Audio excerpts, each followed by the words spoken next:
Welcome to the Stockout. This is your show about all things related to CPG and retail industries. I'm Mike Baudendistel, joined by Grace Sharkey.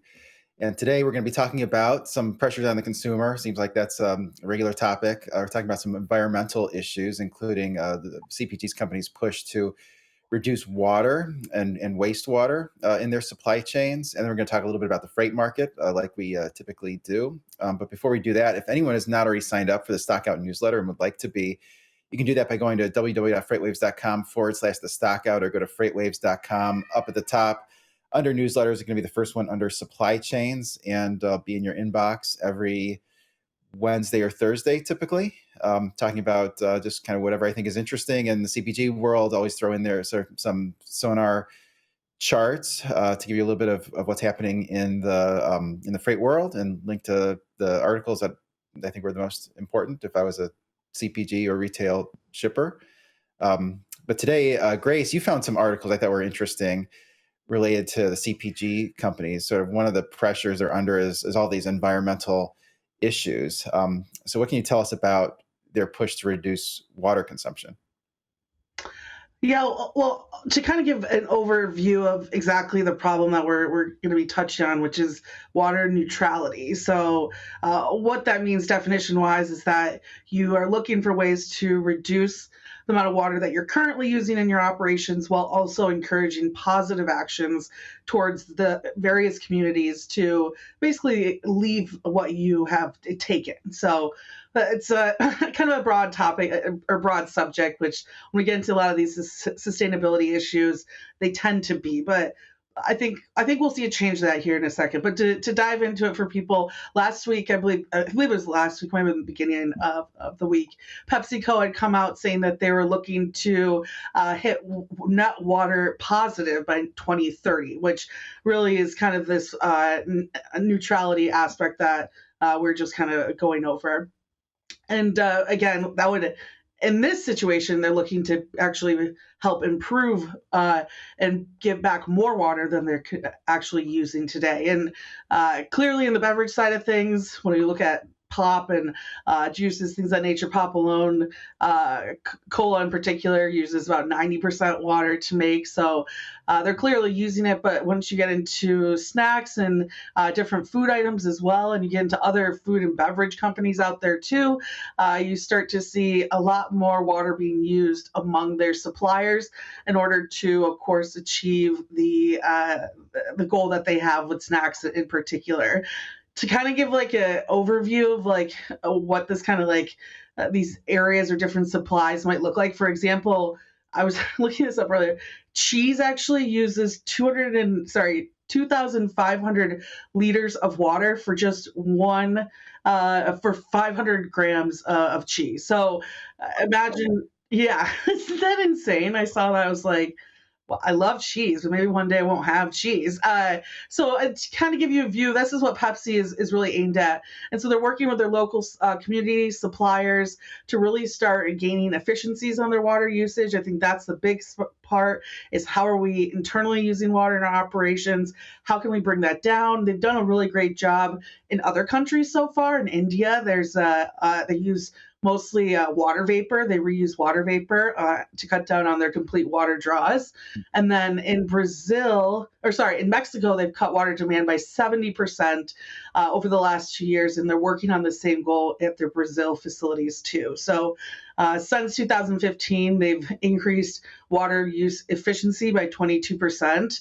But there's still a long, long way for them to go. So I think it's interesting to see not only, of course, Pepsi taking this stance, but there's a lot of food beverage companies that are out there doing the same. Yeah, you hear a lot about this with coffee too. I mean, that's one that sort of hits home for me, is just how water intensive coffee manufacturing is when you think about the entire supply chain. And one interesting stat I saw was that from farm to cup, each cup of coffee requires the equivalent of a 16-minute shower to Wow. produce. And I don't know anyone drinks one cup of coffee. You might drink 10 or 20. So you put that in sort of perspective. It's like, well, that's really the biggest, might be the biggest use of water. I mean, your cheese example was interesting too. And then you also, touch on all these other things in there about, issues with deforestation and Mhm.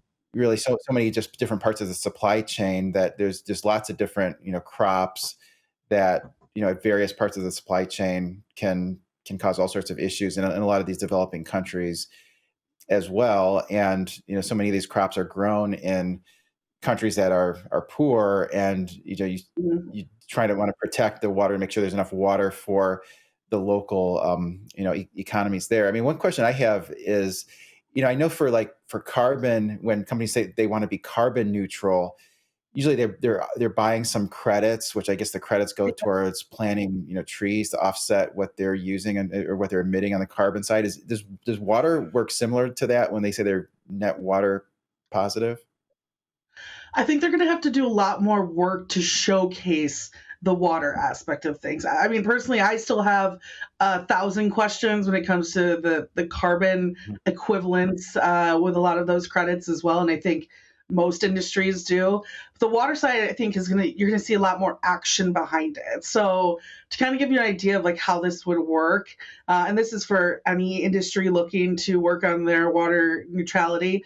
The first step, of course, is just reducing overall water usage, right? Like kind of the water vapor aspect. What can you reuse within your operations currently, and how can you avoid drawing that water out? And I mean, you touched on it perfectly. We're talking about a lot of countries that in particular don't have the water infrastructure that we are so graciously given here in the US. So for someone like they're talking about India, right, being able to just reuse their water vapor and would take out their withdrawals. I mean, that society alone, there's communities that need that draw more than Pepsi does at the end of the day. So that's the first big step is focusing on that, and then two, reusing and recycling, right? So just like the water vapor aspect, not just avoiding the draw, but how can we make sure that I mean, I think you'll see this in farming and a lot of those parts of these supply chains, avoiding those issues. Last is, and this is where I think when we talk about carbon emissions, this is where the credits come into play. But this is, I think, more actionable that companies can work on with, especially the different tiers of suppliers they have, is that offsetting the water. So, like you touched on it perfectly. One big thing Pepsi is doing right now is helping communities in Africa with their sanitation solutions. So in that case, right, you're taking and what they're doing is they're like basically building these really, I would say, nice, like nicer than I've seen at any concerts or anything like that, like porter potties and things of that nature, so that people aren't, that human waste isn't getting into the water sources, right? So that's kind of like that offsetting aspect. Of course, lowering your greenhouse gases will help with that. Preventing water pollutants in certain areas, so making sure that the water that maybe isn't usable, the fresh water that's not usable today could be usable tomorrow.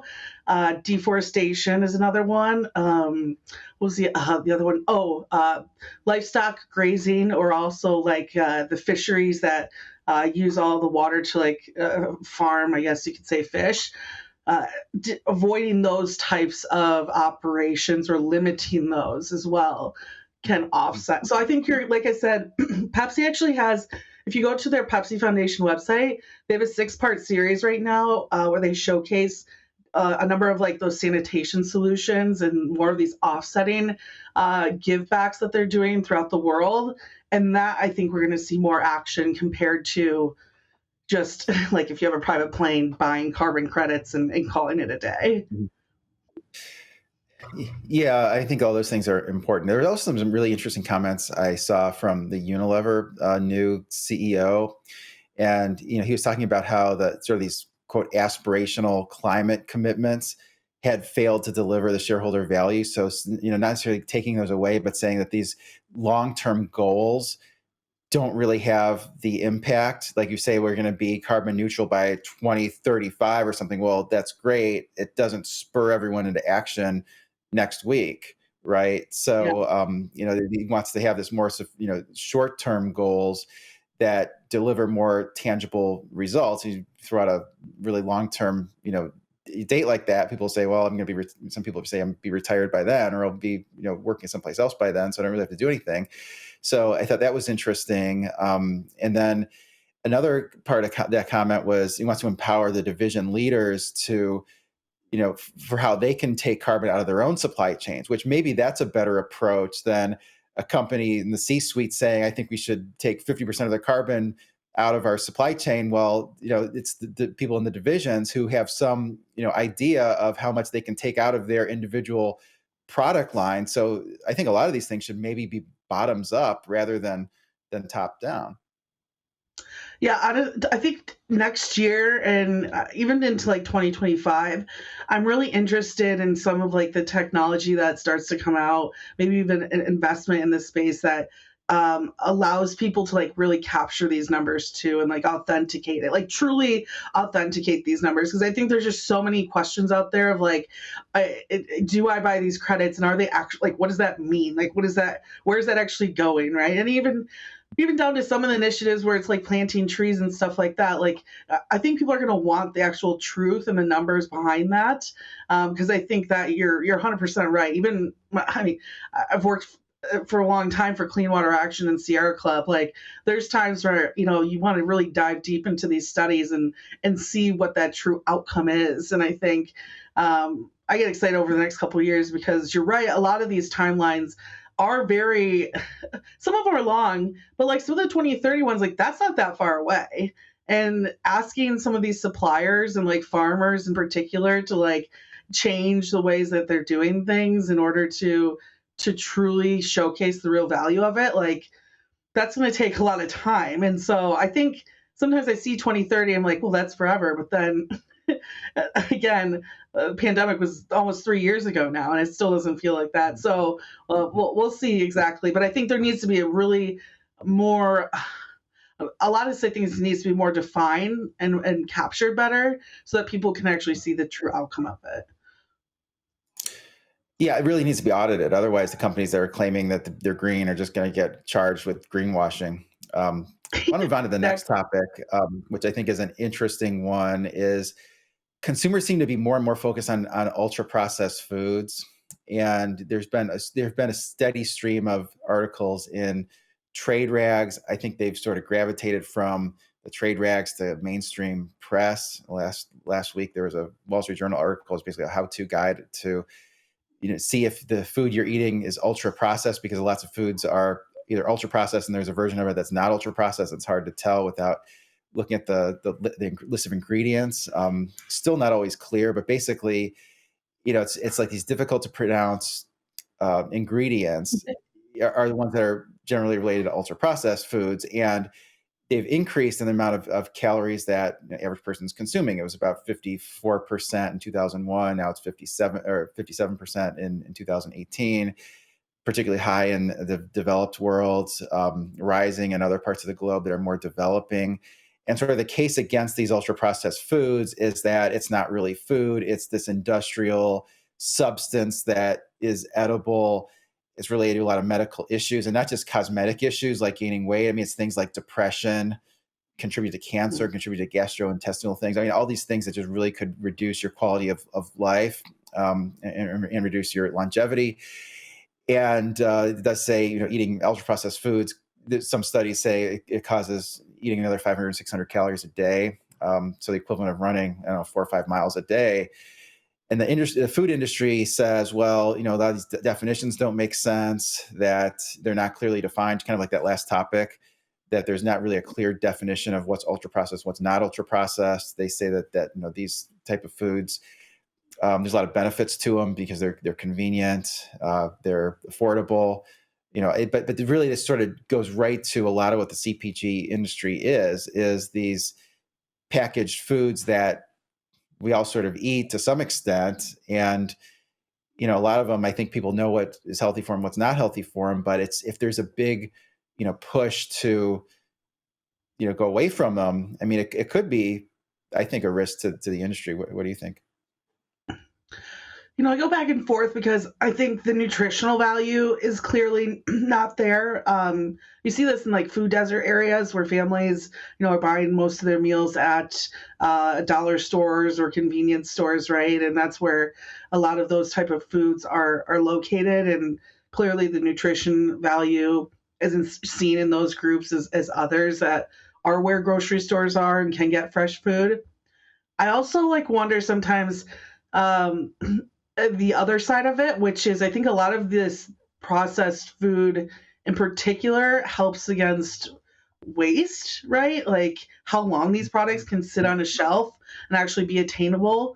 Like a lot of times I think, I mean, I always joke about it, right? Like you go and you buy like spinach or like a bunch of fresh fruit and vegetables, and you're like, I'm gonna eat so healthy, and then you like don't eat anywhere near as much of it, and then you end up throwing out half of the spinach or lettuce like halfway through the week, right? And so I kind of I would love like more data behind it, right? Like kind of showcasing the nutrition value, right?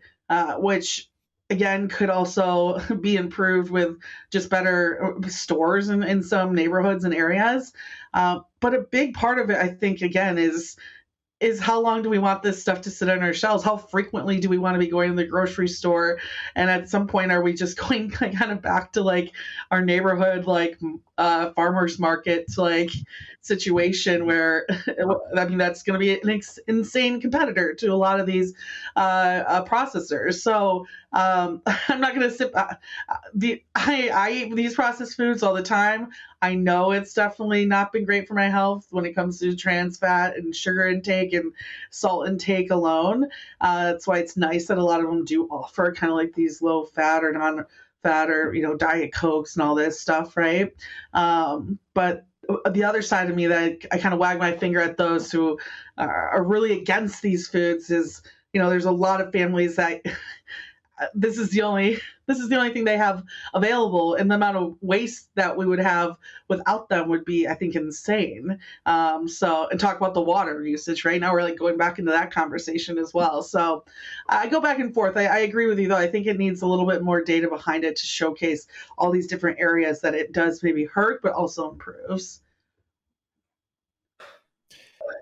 Yeah, it does seem like there's, it's a balance. I don't think anyone avoids them completely, and I Yeah. do think some processed foods are worse than others, which is one of the arguments that the food industry is making. But yeah, and it also could be a situation where the people who are trying to, actively trying to avoid ultra processed foods are already avoiding them, and they have the resources to do so. Buying the healthy food generally a lot more expensive, and so as far as a risk going forward, maybe it's not the risk that it might appear on the surface. Want to move on? I want to highlight an article I thought was a good one over the weekend. Zach Strickland's Chart of the Week article, which he writes. Most Saturdays publishes a Chart of the Week article, always worth reading. This one is on tender lead times, which is often a measure of how tight or loose the capacity is from the perspective of the shipper. But what's interesting is maybe counterintuitively is the tender lead times up 15% since 2019. It's not a measurement that has reverted back to 2019 levels, like you maybe thought it would have. He goes through a couple of statistics there. You see the white line is 2023, and you see how that's been above the prior years, 2022 in green, 2021 in orange, et cetera. And you look at the tender lead times in 2019, the national lead time is about 2.6 days. Now it's just under 3 days. So it's increased. Usually you would think of, if shippers concerned about securing capacity, they would push out those lead times. Now you think they would not be concerned about the sourcing capacity. You think that those would come down, but it doesn't seem to be the case there. And you just have to wonder whether it's some CPG companies or retailers that had such issues with supply chains during the pandemic. I mean, a lot of the CPG companies during the pandemic said they'd never experienced supply chain issues like that before, and have made pushes to make their supply chains more resilient. And maybe this is one method of doing that, giving their carriers more heads up in terms of when they're going to need that capacity. But interested to hear your thoughts too, because you were on the front lines of this in the brokerage industry. How would you interpret that data? I honestly think this is a data that's a long time coming. I almost would even make a bet. I think it would have taken a little bit longer, but I would have made a bet that this would have happened even regardless of the pandemic, because I personally think this is showcasing how smart the industry has gotten, and how maybe it's using a lot of its tools and the data behind it in order to make better decisions about its supply chain. One of the best things that you could do as a broker is to convince your shipper to let you know as soon as possible when something was going out. I mean, if I could even get a week of lead time, right? That gives me 7 days to find the perfect carrier, which when we say perfect carrier in brokerage, we mean the perfect rate, to move something like that. And if you have 7 days lead time, now, I mean, imagine having partials too. Like there's so many different options that you're going to be able to choose from in order to link that up and really bring some of that savings to the shipper at the end of the day. And I think for so long, there was no true data to showcase that to shippers. It was just kind of something that brokers would tell them. And I'm sure at some level felt like a sales pitch in a way. But as a broker, if you could convince someone, hey, don't shop this out until the day before and then give it to someone, because that's how issues occur. Let us plan this. Let us actually take time to figure out where our carrier network's going to be, where this could land perfectly within that week of what a carrier is doing. And that's how we actually bring true savings to them. So I think maybe the pandemic expedited it, but to me, this almost feels like a late adopter syndrome, right? Like where now everyone is starting to actually utilize the tools like sonar and like I don't even want to say even pricing tools, but just like planning tools and procurement tools, and utilizing their brokers who have better tools like Parade and different carrier network solutions that really allow them to take advantage of those extra days of lead time. So again, I'm not surprised by it, and this goes back to logistics providers. I think this is kind of the extra value that they are giving shippers. That extra lead time, I guarantee, is probably leading to better rates too. Good advice. Give your Yeah, brokers more heads up. yeah, Valuable exactly. input there.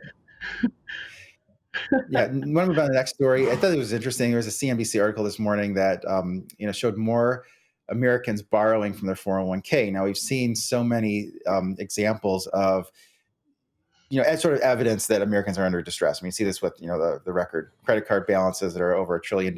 You see this with increasing auto delinquencies. This one maybe is, I put in a little bit of a different category because I think some people that have, large credit card balances, they were never good with money. They were never really disciplined enough to save. They never really understood fully that gets you into financial trouble. But I don't feel that way with 401k savers who are now having to take a loan. If you want to call it a loan, it's basically borrowing money from their selves, borrowing money from their future selves. But some interesting stats here that now, Empower, which used to be Prudential, 2.6% of their, customers taking loans up from 2.3%, and then Fidelity, which is bigger sample size, 2.8% of savers. That's up from 2.4% this time last year. And then they say, Fidelity says 17.6% have an outstanding loan on their 401k versus 17.2% in the second quarter and 16.8% a year ago. And then this group, the sponsor Council of America, said that the average loan increased to $15,000 versus $10,000 to $11,000. So I thought that was an interesting one as far as showing that the pressure on the consumer is not just limited to, I think, the lower income people. I think it's also includes people that generally have been making enough money to put money away, kind of no longer having to being able to do that. I want to ask you, Grace. You are hosting a show. Is it a show? Webinar presented by Flock Freight on how enterprise companies are using AI to drive costs within their truckload program. Sounds like an interesting one. What are you hoping to get out of this session? Well, you know what's funny is like the question you just asked me earlier too about the whole lead times is like kind of right here in this segment. When you think about Flock Freight, a big part of what they're trying to do, right, is to pair to help shippers pair up a lot of these partials in order to bring some real cost savings. So that is something we'll likely touch on, right?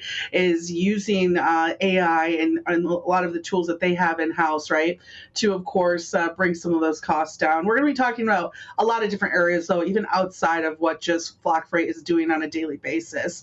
We're going to be talking about, I think, a lot of the procurement systems and how shippers and logistics providers as well can have a better idea of what their networks look like and benchmark that compared to others. There's a lot of cool areas we'll get into in regards to 2024 predictions. But we're also, it's interesting, especially the article that came out today, we're likely going to be discussing not what happened with Convoy, but just how those tools can work if applied appropriately. So a lot of conversation around AI, but even more so just even machine learning tools and some of the more simpler AI formulas, you could say, or solutions that we'll see maybe executed a little bit more into the next year. Sounds great. Well, everyone should go sign up for that newsletter, sign up for that webinar, and we'll see what their 2024 predictions are. Here, more and more folks, I think, expecting another year of weak freight market, sort of depressed freight rates. But we'll see if they share that Yeah. view. But with that, hope everyone has a good one.